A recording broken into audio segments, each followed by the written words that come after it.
আগামী ফেব্রুয়ারিতে জাতীয় নির্বাচন, অথচ এর আগের মাসে অর্থাৎ জানুয়ারিতেই জামাত ইসলামী পেয়ে যেতে পারে তাদের নতুন আমিরকে। অন্য কোনো রাজনৈতিক দলের ক্ষেত্রে নির্বাচনের আগ মুহূর্তে তাদের প্রধান নেতা নির্বাচনের বিষয়টি কল্পনাও করা যায় না। অথচ জামাত এতটাই সুশৃঙ্খল একটা দল যে তাদের নিয়ম নীতিতে কখনো কোনো পরিবর্তন হয় না। 2022 সালে 27 অক্টোবর পরবর্তী 3 বছরের জন্য জামায়াতের আমির নির্বাচিত হয়েছিলেন ডক্টর শফিকুর রহমান। অর্থাৎ আগামী অক্টোবরেই তার মেয়াদ শেষ হবে। ঠিক সেই মাসেই জামাত তাদের পরবর্তী আমির নির্বাচনের প্রক্রিয়া শুরু করে দিবে।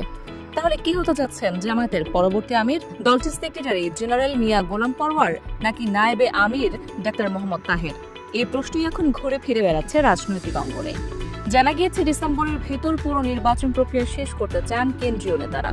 তাদের অনেকেই বলছেন নতুন আমিরের নেতৃত্বে আসন্ন জাতীয় সংসদ নির্বাচন করতে চায় জামাত। দেশের সবগুলো জেলার রুকনদের প্রত্যক্ষ ভোটের মাধ্যমে আমির নির্বাচন করে থাকে দলটি। ফলে প্রক্রিয়াটি শেষ করে আনতে সময় লাগে। এই কারণে দলের ভেতর কয়েক মাস ধরে নির্বাচনী কার্যক্রম চলতে থাকে। পুরো প্রক্রিয়াটি নিবিড়ভাবে সম্পন্ন করে আনতে গুরুত্বপূর্ণ ভূমিকা রাখে দলের অভ্যন্তরীণ নির্বাচন কমিশন। জানা গিয়েছে জামায়াতের জন্ম থেকে একই প্রক্রিয়া চলমান রয়েছে, কখনোই এর ব্যত্যয় ঘটেনি। কোনো পরিস্থিতি এটাকে থামাতে পারেনি। এটাই জামাতের গঠনতান্ত্রিক প্রক্রিয়া। অতীতে খারাপ পরিস্থিতিতেও মেয়াদ শেষ হওয়ার সঙ্গে সঙ্গে জামায়াতের আমির নির্বাচন করা হয়েছে। অর্থাৎ আগামী জানুয়ারিতে নতুন আমির জামায়াতের দায়িত্ব গ্রহণ করতে পারেন। তবে এটা একটা লং টাইম প্রসেস। এই প্রক্রিয়ায় 1-1.5 মাস সময় চলে যায়। জামায়াতের গঠনতন্ত্র অনুযায়ী একজন একাধিকবার আমির হতে পারেন। ফলে বর্তমান আমির ডক্টর শফিকুর রহমানেরই আবার নির্বাচিত হওয়ার সুযোগ রয়েছে।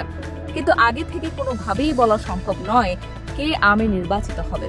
তবে বেশিরভাগ জামাত সমর্থক মনে করছেন বর্তমান আমির ডক্টর শফিকুর রহমানের মতো জনপ্রিয় নেতা এখন দলে তেমন কেউ নেই। তাছাড়া শফিকুর রহমান যেভাবে জামাতকে শক্ত অবস্থানে পৌঁছে দিয়েছেন, সেক্ষেত্রে তাকে আরো কয়েক বছর চাচ্ছেন জামাতের কর্মী সমর্থকেরা। অন্তত আগামী জাতীয় নির্বাচনে ডক্টর শফিকুর রহমান যেন জামাতকে নেতৃত্ব দেন, সেই আশা করছেন দলের বেশিরভাগ নেতাকর্মী। যার ফলে ডাক্তার শফিকুর রহমানই যে আবারও জামাতের আমির নির্বাচিত হবেন তা মোটামুটি নিশ্চিতভাবেই বলা যায়।